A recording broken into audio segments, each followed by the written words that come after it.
Hindi ko alam kung matatawag ng EDSA yun or bahagi pa ng pag-aari pa rin ng ano na Robinsons. Ayan.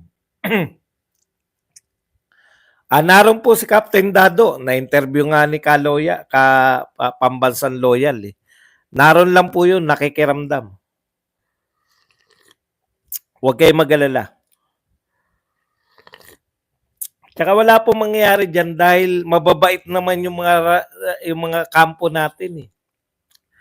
Ang dapat lang bantayan dyan, yung mga yung pumapasok na hindi natin kaano yung may intention talaga na manggulo. Anong balak ba? Sa tingin niyo ba yung mga Duterte makikipaggulo pa sa pulis? Hindi po. Talagang ano po yan, yung nanggulo raw ng umaga, hindi nila kilala pare-pareho. Andon si Jimmy Bundok, magdadala daw siya ng sound system bukas. Thank you very much. Ayan, sana magpakita yung yung mga candidate natin para naman ma-promote kayo, di ba? Hindi yung nagsalita na si John Wick. Okay, pag-usapan po natin, no? Ito po, at saka kung ano-ano pa. Yan po mga pag-uusapan natin. Pero bago yan, kung bago ka pa lang dito sa ating channel, pindot na. Okay, pag-usapan na natin, no? Alam po ninyo, yung sinabi po ni Kung Gun, talagang pang ano na yun, no? Yung po ang nagsasalita po nun, mga walang utak. Parang 2022, kailan lang yun, no? Di ba? Hindi naman po 10 years ago o 20 years ago. 2024 pa lang ngayon. Ibig sabihin, 2 years mahigit pa lang yung pinag-uusapan natin. O 3 years kung isasama nyo yung isang taon na paghanda sana, no? Okay. 3 years pa lang yan. Alam na alam ng mga Pilipino. Sabi ko nga sa inyo Pero mas maganda nga, good news muna. Good news po. Ito po ang House of Representatives. Wala na po sila nagawa, no? Wala na pong extension dahil wala naman silang hearing. Ito po, dahil tapos na po yung contempt period. Ito na po yung order, release order. Ngayon po, to pay Police Major General Napoleon C. Taas, retired, Sergeant at Arms at House of Representatives. In view of the undertakings to attend all hearings, you are hereby ordered to immediately release Attorney Soleika T. Lopez after a medical examination has been conducted on her. So ordered, witness our hands and the seal of the House of Representatives of the Republic of the Philippines in Quezon City, Metro Manila, this 30th day of November 2024. Representative Joel Chua, Chairperson, Commission on Good Government and Public Accountability. Ayan po, no? So ngayon po ay pinalaya na po, tapos na po ang contempt period ni Ma'am Attorney Soleika Lopez. Congratulations po, Attorney Soleika Lopez. So maraming salamat po sa tapat ninyong paglilingkod sa ating OBP. Yan. Good news, di ba? Hindi na napigilan ni Castro. Okay. Tapos napakaganda po, no? Ito na po ang ating Vice President Sara Duterte. Siguro hindi ko alam kung nakita niyo na to. Fresh na fresh po si BP Sara, no? Ang galing po. Ito si BP Sara, naniniwala na ako, hindi talaga tinatalaban to ng pressure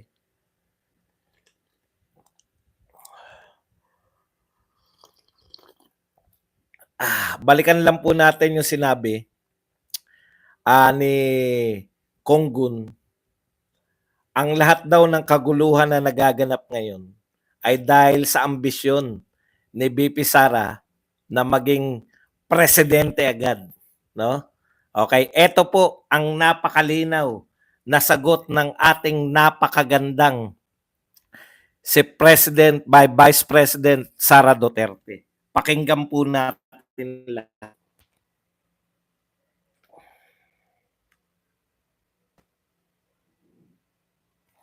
O, 'di ba ang ganda ni BP? Parang hindi dumadaan sa ano, no, pressure eh.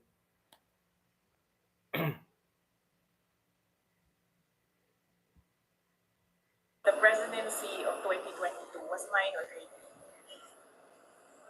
Na nanalo na ako sa surveys, lahat ng tao solid na united na for my candidacy.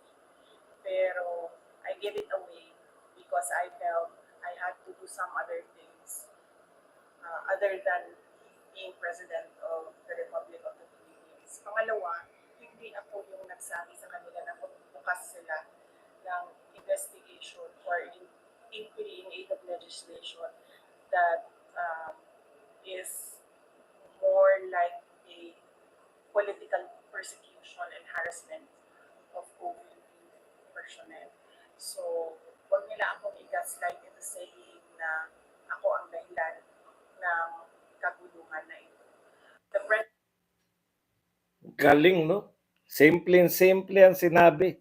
Wala na pong palabok.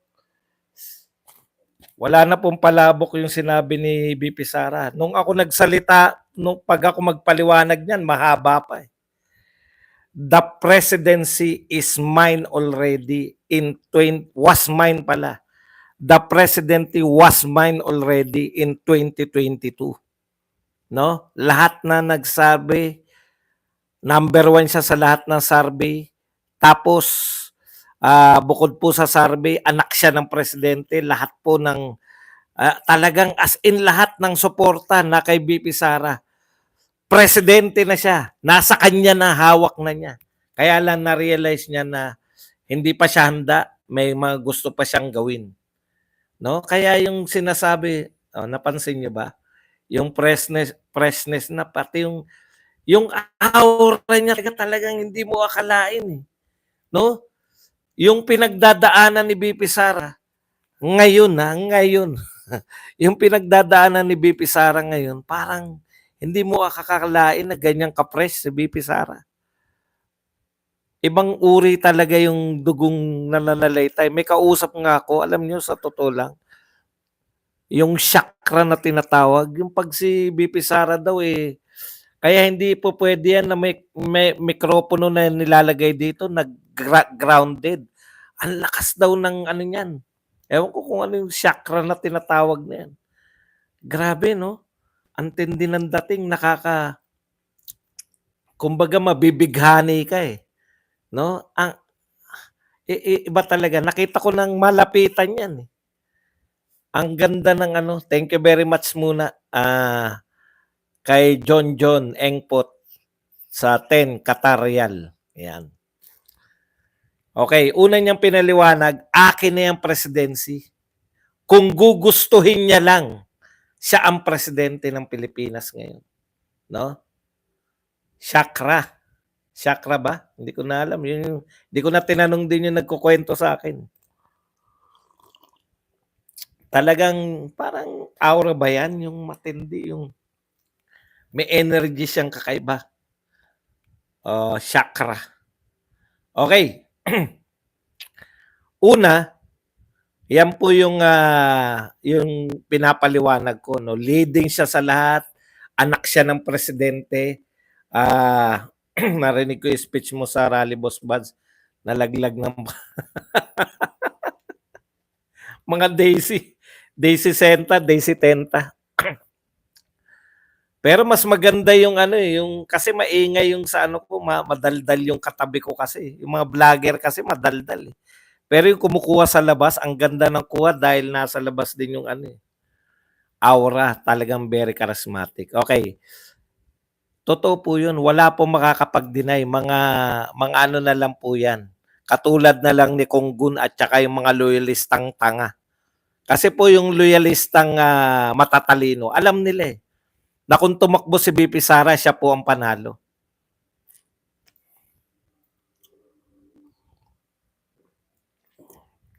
Only in her dreams ba? Sige, huwag niyong tanggalin yan ha. Hayaan niyo lang siya mamaga ang dibdib sa kaiisip.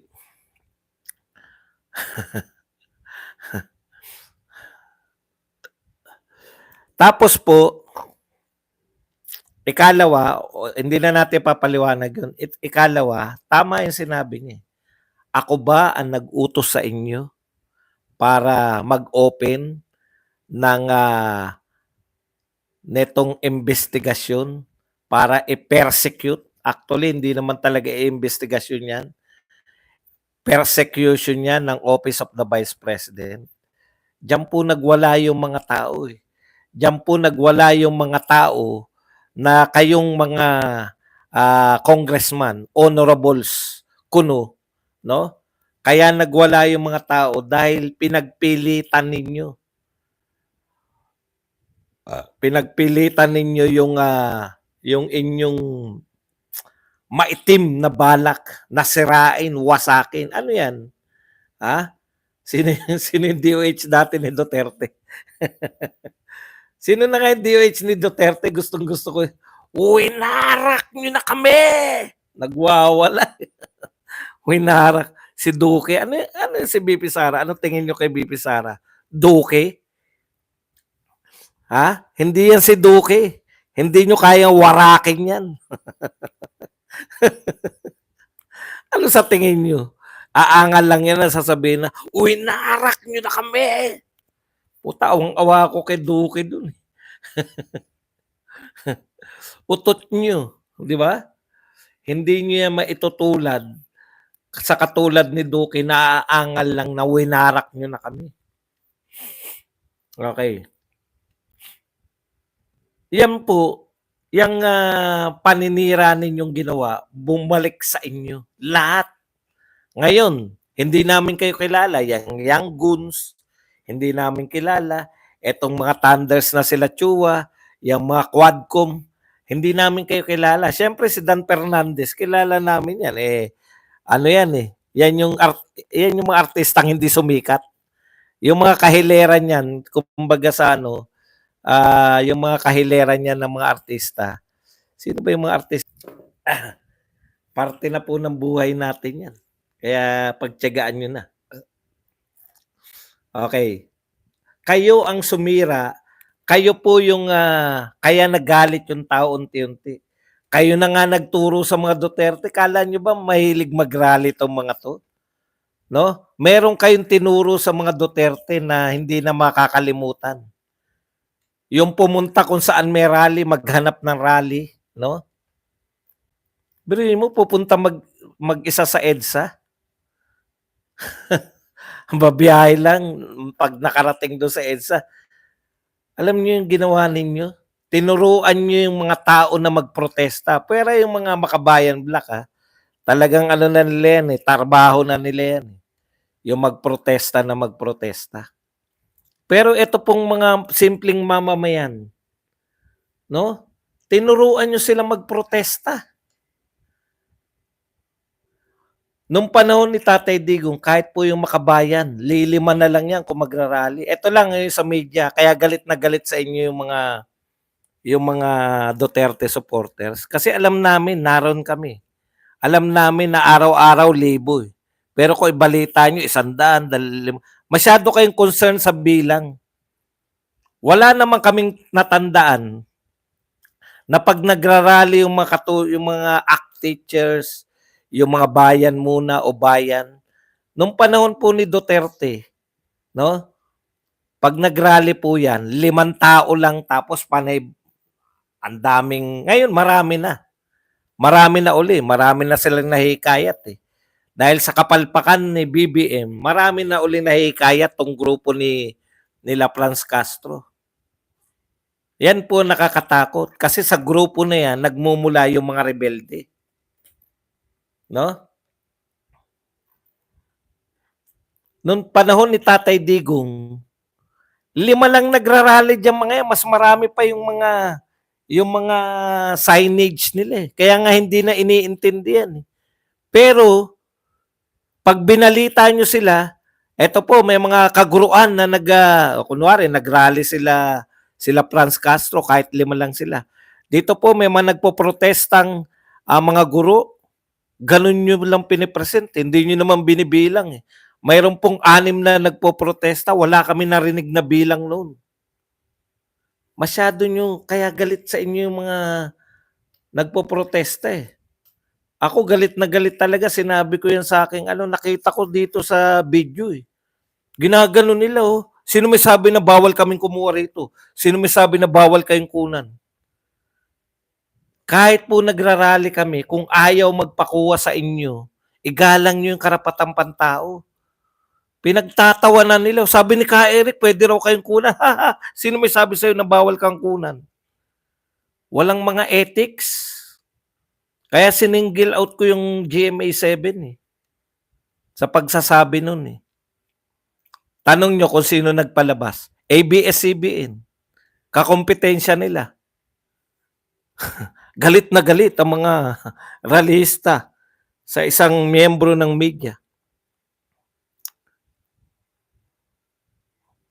Kasi matanda na ako, Jennifer Vicente. Kinakailangan ko pa bang sabihin sa'yo, hindi ko kayang gawin yung mga ginagawa ng mga batang vlogger. Alam mo ba kung ilang edad ko na? 55. Hindi po katulad ng mga speaker. Pag nag-speaker na sila, pwede na silang pumunta sa mall, umupo. Kami po mga vlogger, dahil kumukuha kami, 2 oras kami nakatayo doon, 3 oras kami nakatayo doon. Naintindihan mo? Hindi po ako kasing bata ng mga vlogger. Naroon ako 3 araw. Ang tanungin mo niya yung hindi nakita kahit kanino. Dami-dami hindi nagpupunta doon. Ako pa tatanungin mo. Dami ko na nga speech doon eh. Nakakalat na sa social media. Naintindihan nyo ba? Hindi ako bata. Puta kung bata lang ako eh. Di magdamag maghapon ako roon. Nasagot ko ba ang katanungan mo? Hindi nyo ako pwedeng sabihin na bakit narito ka at wala ka ron. Utot nyo. Walang makakasita sa akin yan. Kasi hanggat kaya ng katawan ko, naroon ako. Anong gusto nyo sa akin? Anong gusto nyo sa akin? Araw-araw ako?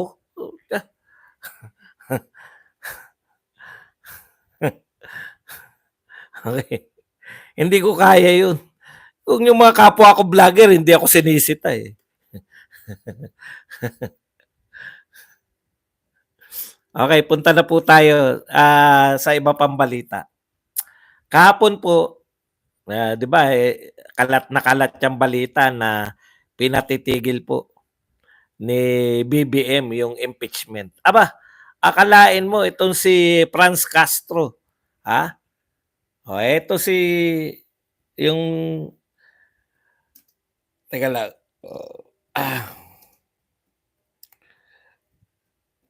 Wala yung nawala ko yung balita ni Franz Castro. Yan. Okay. 28 yata sinabi, no? 28. Ay sabi ni Castro, eto po, impeach move versus VP Sara Duterte set this December. Okay. On the last month of 2024, lawmakers in the House of Representatives are set to file an impeachment complaint against Vice President Sara Duterte. Meron nang gumagawa, bayan, kung matatapos namin, maraming signatories, hindi lang sa bayan. I think kaya naman before the year ends. ACT Teachers Party List, Franz Castro said in a television teleservisyo. Castro said Duterte must answer for alleged etc. etc. Pinagkatiwalaan ka ng pondo, yan. Okay. So yan po yung pahayag kahapon ni Vice President ni Franz Castro, no? Tuloy po ang impeachment, tuloy po ang impeachment laban kay VP Sara Duterte sa December. Ang tanong, ito ba ay basbas lang ni Castro? Wala bang basbas dito si Martin Romualdez? Alam nyo, Castro, sinabihan na ng Pangulo, no? Dito ako nagtataka eh. Ito talaga bastusan na to. Hindi ko alam, si Martin hindi nagpapahayag eh. Alam niyo po ang makikinabang po 'pag na-impeach, 'no? 'Pag na-impeach po si VP Sara, ang makikinabang si supposedly, yung tantya nila, 'no? Akala kasi nila one on one, eh. Akala kasi nila one on one. Eh, baka tuyuin si Martin. Halimbawa, na-impeach po si VP Sara, eliminated na siya, di ba? Eh kung tuyuin po si Martin, sino na lang hadlang para maging presidente siya? Kasi hindi na, paulit-ulit si VP Sara, si Martin hindi marunong makiramdam. Ayaw sa'yo ng tao. Kahit anong gawin mo, hindi ka mananalo bilang presidente. Tuwan-tuwa ka, namimigay ka, sangkatutak na ayuda pinamimigay mo. Tanong, yan bang ayuda na pinamimigay mo, nakakarating sa lahat? Ibig sabihin, pag pumunta ka ba sa probinsya na pinuntahan mo, lahat ng tao sa probinsya, yun, naroon? Ang masamang epektos ng ayuda, kahit vote buying yung ginagawa mo, vote buying yan. Ayon kay VP Sara, legal na vote buying.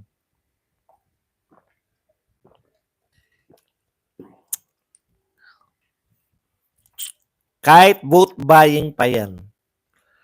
Hindi naman lahat ng tao nabibigyan nyo ng ayuda. So, ibig sabihin, kayo pong mga hindi namigay ng nabigyan ng ayuda, wag nyo pong iboto yan. Kasi habang panahon na kayo, pag nanalo po yan, habang panahon na kayong hindi bibigyan ng ayuda, total nananalo sila kahit hindi kayo bigyan. Di ba? Ayuda na lang nga inaasahan nyo riyan. Hindi pa kayo nabigyan. Mas marami kang hindi nabibigyan kaysa nabibigyan mo, kaya ka kulelat.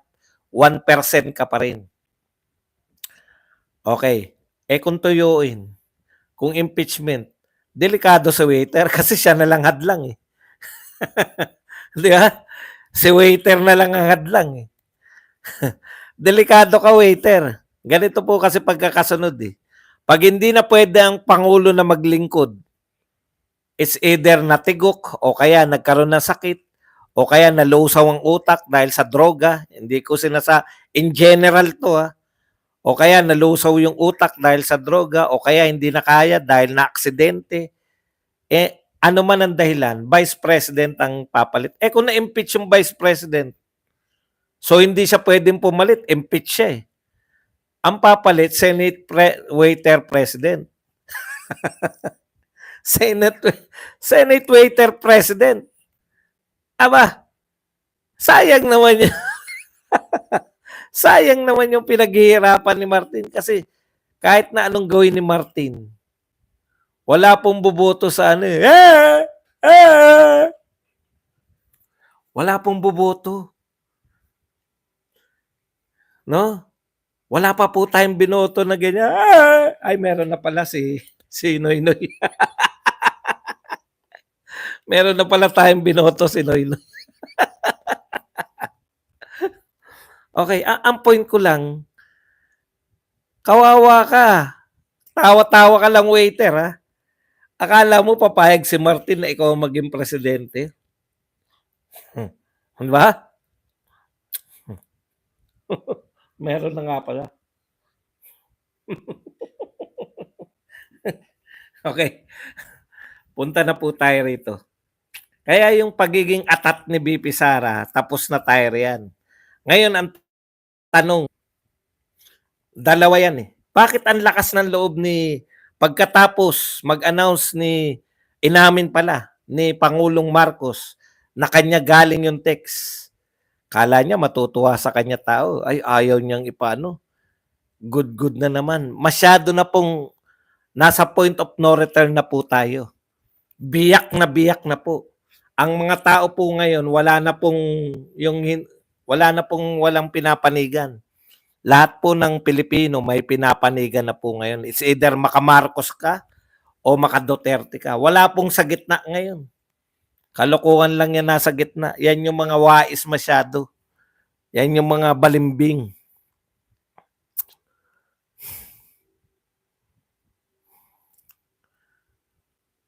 Okay. Ang point ko rito, Bakit malakas ang loob ni Castro?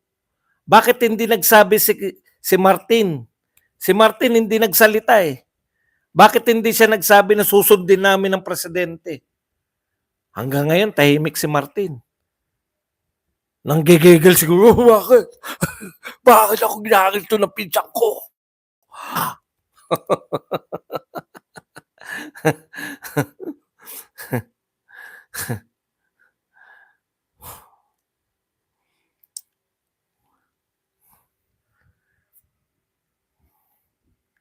Atakdog niya yan eh. Si Franz Castro eh. Imposible pong kumilo si Franz Castro na walang basbas ni Martin. Pag sinabi, natatandaan nyo, si Franz Castro po una nagsabi na iniimbestigahan nila yung si Franz Castro po unang nag-raise ng confidential fund. Tapos sumunod na. Sumunod na yung mga iba. Madali lang kasi. Delikado ka. Si waiter, delikado. Walang kamalay-malay. Kala mo palalagpasin ka ni Martin, ha?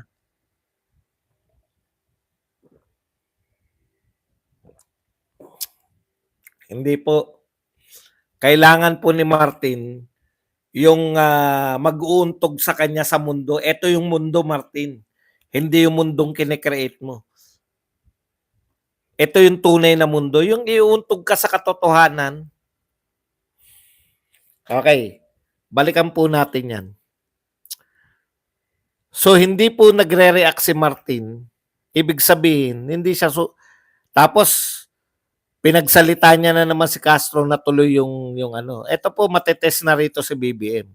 Alam mo, BBM, magtapatan na tayo. Kung ikaw lang, wala sigurong problema si BP Sara sa'yo dahil alangan naman mag-ambisyon ka na magre-election. Imposible. Di ba? Wala naman re-election sa ating saligang batas. Hindi mo naman kayang gawin yung ginawa ng tatay mo na magbabago ng konstitusyon. Hindi mo yun eh. Iba yung tatay mo, kahit papaano yung tatay mo, kinikilalang may utak. Ikaw, parang may utak lang. Dahil mahusay ka magsalita before. Noon yun, noon. Pero ngayon, wala na eh. Lahat ng sabihin mo, sablay na eh. Ang dami mo nang sablay sa mga speeches mo. Pero mo katatanim mo pa lang, nag-ani na. Pero may nakita tuloy ako. Nagtanim ng puno ng saging na may bunga. Tinanim tapos inani. Para masabi lang na tama si BBM, pwede pala. Pwede nga naman. Tinanim yung saging, may bunga na eh. Sabay inani. Anyways, titignan natin, no? Magbabanggaan na ba tong dalawa na to? Kasi hindi po pwedeng pumasayan, no? Hindi po pwedeng pumasayan na walang basbas ni Martin. Kung may, ang dami na pong pangyayari na hindi kinokontra ni Martin si BBM. Hanggang kailan ka, BBM? Halimbawa, yung ICC na yan, tinuloy-tuloy pa rin nila yan, di ba? Oh. Sabi na ni BBM paulit-ulit, ayaw niya sa ICC, ayaw niya sa ICC. Alam nyo kasi, ang gusto ni BBM, mapatapos yung termino niya. Kaya dito, ang susi, ito si First Lady. Pwera na lang, ang problema kasi nila ganito. Kung marami silang ginawang kalokohan, takot talaga silang mabalik sa pwesto si BP Sara, yung mga Duterte. Kasi bubueltahan sila eh. Pero kung sila po ay tapat lang, pwede na nila. Kaya hindi rin nila mailaglag si Martin eh. Si Martin po, laglagi na. No? Kung matino lang po yung Marcos, kung marunong lang po suri-suri. Si Martin ang dahilan kung bakit nagka-leche-leche. 'Di ba? Hindi naman nila kailangan manalo na. Ang problema, kaya ba nila si Martin? 'Yun yung problema eh. Kasi yan yung pinahiwatig ni Tunying eh. Kung tatablahin natin si Martin, okay pa tayo sa tao. Noon nagsisimula pa lang, pero ngayon hindi na. Kilala na namin kayo rin. Hindi nyo na maitatago na hindi po inosente dito sa mga pangyayaring to si BBM. Inalaw niya yan. Inalaw nila 'tong pangyayari na 'to. Kita mo yung impeachment, pwede naman pala siya magsalita na wag niyong i-impeach kasi unimportant naman. May sinabi ka ba na wag niyo nang imbestigahan kasi unimportant naman? Hindi, hinayaan mo lang. 'Di ba? Hinayaan niya lang 'yan. Kaya ito, may basbas niya ang akala nila basta na lang bibigay ang mga Duterte. Ang akala nila yung mga followers ng Duterte basta na lang mahihiga at susuko. Nakalimutan niya may sariling buhay yung mga supporters ni Duterte. May sarili. Hindi nadidiktahan. May nakita ba kayong Duterte doon na nagko-command, eto gagawin natin? Wala. Kusa yung mga taong pumunta ron. Yung mga nag-organize nga ng, alam ko, ang organizer niyang mga simula niyang Friday group yan tawag, di ba? Oh, na-overcome na nga sila. Kumbaga, lagi sila dyan sa EDSA, lagi sila nananawagan. Nung nanawagan sila, pumunta yung mga tao, na-overwhelm na sila. May sariling buhay yung mga tao eh. Di ba? Alam nyo, sa kapanonood siguro sa mga vlogger ng Duterte, ang tatalino na po ng mga pangkaraniwang tao ngayon, no? Yung mga Duterte supporter. Naalala nyo yung kinunan ko ng video, yung kinunan ko yung video, yung babae doon na nagwawala. Pucha, dinidiscuss niya yung mga galing sa yung mga tunay na issues eh. Ayan na naman kayo sa mga vlogger na walang katuturan. Kalimutan nyo na yung mga vlogger na yan, hindi na po sila uso. Huwag nyo na ipauso dito yan. Sino po ba yan? Ba't ka nanood sa kanila? Sumisimple lang. Alam nyo, huwag nyo po simplihan ng pagpopromote dito. Tinapik ka ni ganun. Topic po ako ng lahat ngayon. Sikat ako eh. Huwag nyo na kayong mag-promote ng mga hindi naman kilala. Sino ba yung tao na yan? Kayo naman, no? Huwag nyo na pong intindihin yan. Nung hindi pa ako sikat. Nung hindi pa ako sikat, tinatapik na nga ako nung hindi pa ako sikat. Ngayon pa ba ako hindi itatapik? Balik na tayo rito. Biro lang. Alam nyo naman, naglolokohan lang tayo. Alam nyo kasi, eto, sa totoo lang po, hindi kami magbablogger kung wala kaming tendency na, ano na yan? Yung gusto rin namin talaga sumikat.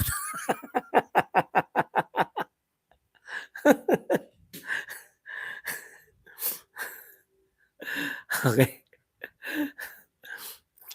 Tignan nyo po, no? Tignan nyo. Nagugulat ako eh. Ang tatalino na ng mga tao ron sa EDSA. Kaya yung sinasabi nila na tatanga-tanga yung mga nagpupunta ron. Hindi. Alam nila issues. Alam nila yung mga dapat. Kaya lahat ng interviewin doon, yung totoong yung totoong nagpunta ron ng kusa. Meron naman talagang nagpunta ron dahil hindi mo maintindihan kung bakit sila naroon. Yan yung mga sisimple ng bibidyoan. Ito po, pasimplihin natin yan. Yung mga sinasabi nilang bayaran. Simple lang po sagot ko dyan eh. Nakita nyo po, hindi po maililihim. Yung mga nakikinig po sa EDSA, mabuhay kayong lahat. Bukas naman ako dyan.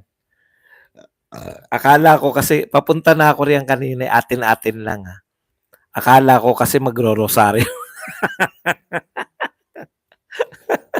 Nung nagro-rosaryo na, sabi ko, wag naman po kayong hindi po lang talaga ako religious. Pasensya na po tayong mga Katoliko. Papunta na po ako doon, naligo na ako eh. Minsan lang ako naliligo pag lalabas eh. Nung nagro-rosaryo na po, putya, hindi ko kaya to. Hindi ko kaya, mainipin po ako eh. Hindi ko kaya magrosaryo kako. Baka magro-rosaryo lang kami talaga. Kasi panay dasal eh. Nagdasal yung, naku, rosaryo lang to, mahaba to. Akala ko magdamag na magro-rosaryo. Tulog ako. Paggising ko puta nagwawala na yung mga vlogger, "Nasaan kayo?" Binabanatan yung mga bias na GMA7. Sayang ka ako.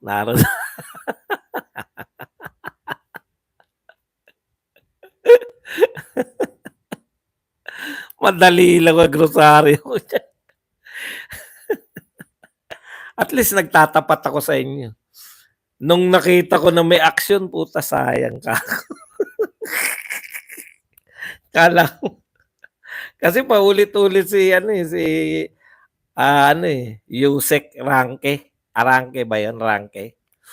Si Yusek Ranke, paulit-ulit. Tayo po ngayon ay magdadasal dahil inimbitahan po natin yung pare. Inimbitahan po. Pag lumabas pa yung pare, hahaba pa yung rosaryo. Bukas na ako pupunta.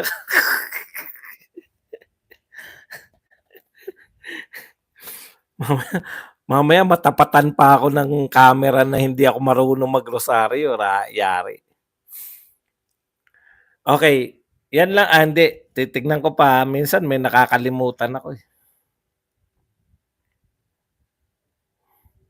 Ito po yung rally ng naawa ko sa mga pulis.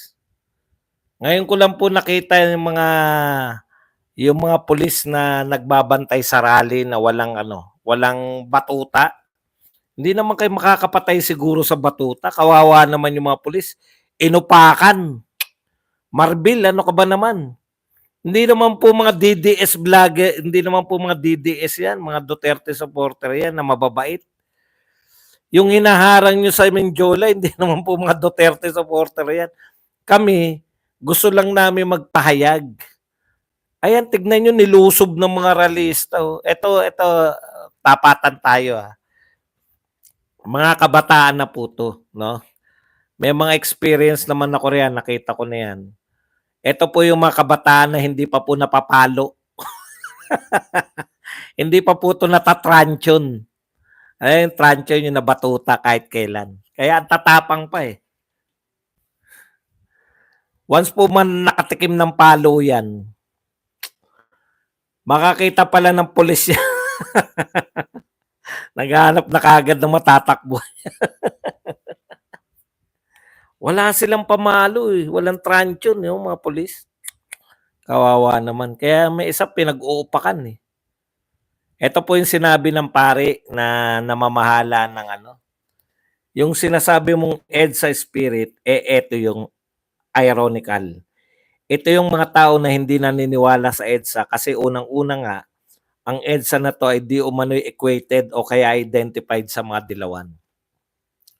Itong kampo na to, na ngayon ay nagrarally dito, ito yung mga ayaw ng ganong mga grupo na binabanggit ko, yung pink, yung dilaw, tapos ngayon sasabihin nila, EDSA, magkaisa na tayo dito. Okay.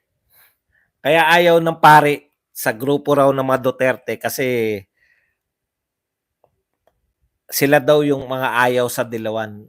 Excuse me po, Father. No? Excuse me po.